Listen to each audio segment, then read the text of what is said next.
Hello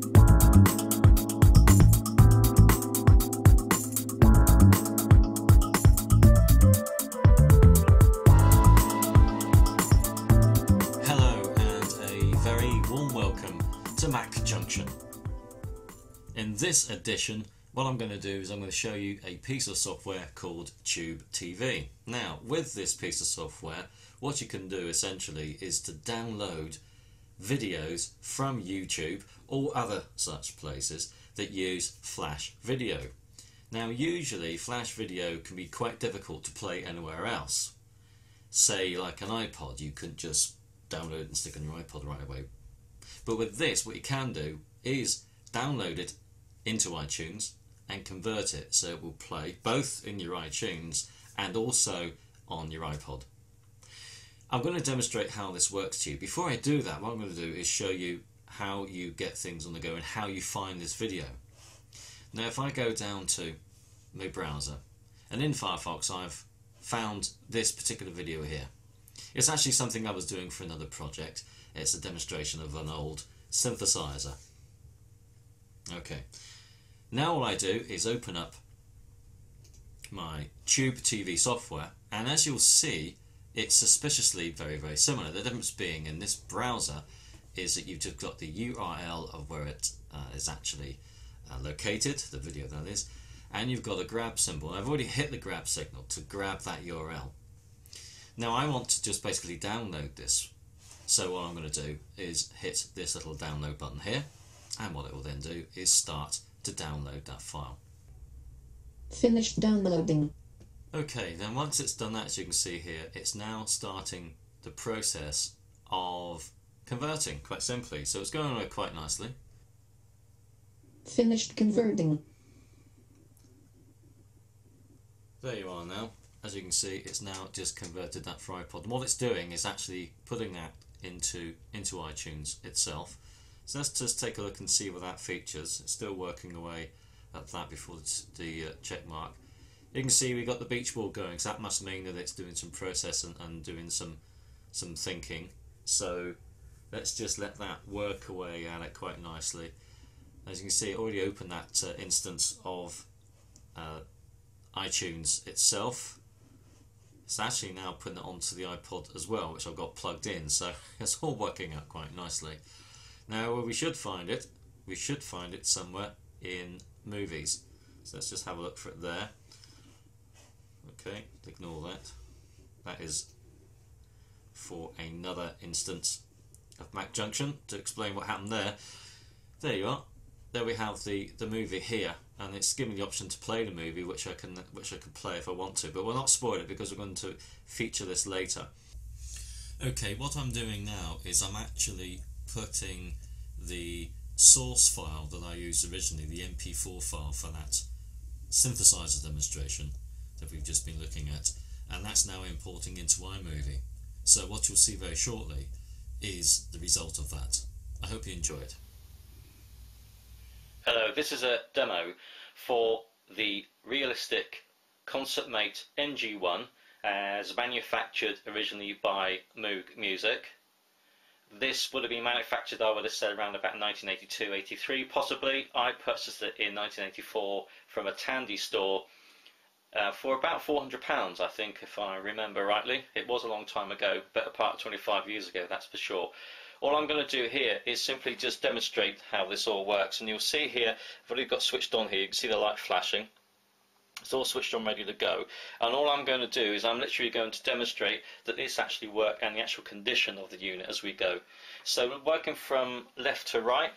The tone source knobs at the top there, all intact and present. Sound like a dentist, sorry. The tone controls here, or the modulation controls, you see the sliders, if you look at the condition of the sliders, absolutely fine and smooth on these here with the silver tops in. The silver top is missing on this one, but this one functions. That's actually your keyboard glide from one note to another. This one here is slightly stickier, I've found, just slightly, but it does work and it does function, and you'll be hearing that in a moment. This is your switch here, or your series of switches I'll be showing you, but this one here, which actually is like a pulse. You've got your different waveforms here at the top as well you can play with. This is an analog synthesizer, but it's got two oscillators, which is sort of what makes this this one in a way a little bit sort of more unique than some of the ones that were around at the time. Now you can actually put these two sources together by syncing them, and you can see here you can actually detune it as well. You can play around with that. I'm not going to be running around for the moment, but these switches here, you can see all intact and fine. Again, the slider's got the silver bit missing, but it does function. So if I move on to what would be the contour section or the ADSR, you can see here again the switch is all in good order. Sliders, some of the silver bits missing again, but again they do function. If you take a look at that, you can see the way that that actually works.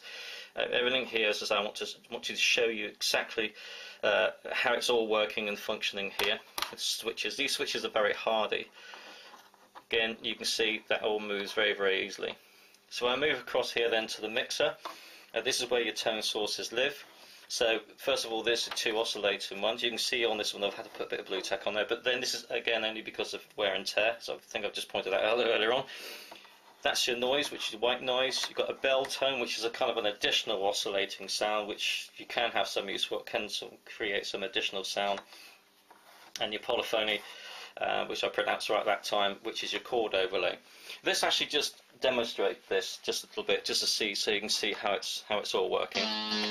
Okay, that's me just hitting a note there, as you can see.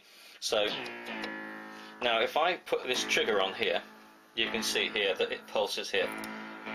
Let's just put that just a little bit on. Okay, so I've just put that down because I've just taken that down on the mixer there. That's your white noise, as you can hear. Now at this stage I can do my helicopter using the filter. That's better. That actually worked better than rehearsal, but that's always the way. Okay. There's so many things you can do with the synthesizer. Trying to do a demonstration like this to show all the sounds it make would be virtually impossible, actually. That's your bell tone there, as I mentioned earlier on. Okay, that's actually just to show that it is actually there. If I contour it, you can hear it. Okay, and this is your lovely polyphony, which is sounds like it came off the soundtrack of an Atari, doesn't it? Okay, but you can actually play these together, so you can hear the synthesizer sound. So that's how it's supposed to work, really. Not something I ever had any use for, but purely because you can use this, you know, in itself, the oscillators, you can do so much with the sound. So now I've got the glide on there, which is why it sounds like that. So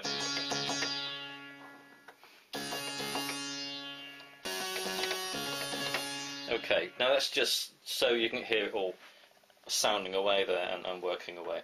What I'm going to do finally is just to show you the general condition of the unit before I play the keys, just so you can see under there everything's fine. The only thing there you'll see is you just got a slight chip on the plastic there, but again the action of these keyboards all works fine all the way along there. You can see they're straight, so it's never been bumped. Yeah, there's got signs of age, but I think you'll agree it's in pretty good condition. Okay, if we look at the back here, if I just manhandle things just very slightly, you've got your two sets of RCA outputs there. I've actually got it plugged in the front here, as you'll see there, to the iPod ring thing.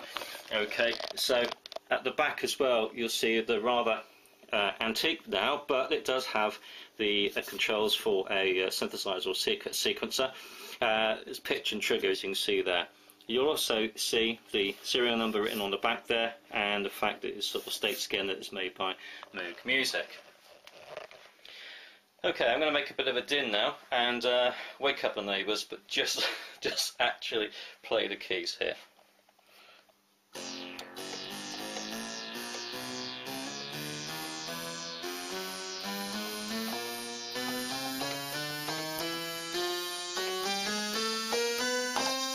So nothing fancy or too musical there, I think you'll agree. But you can see that all the keys work there and everything sounded off where you'd expect it to. Thank you for subscribing. I'll meet you next time at that place called Mac Junction. Take care now.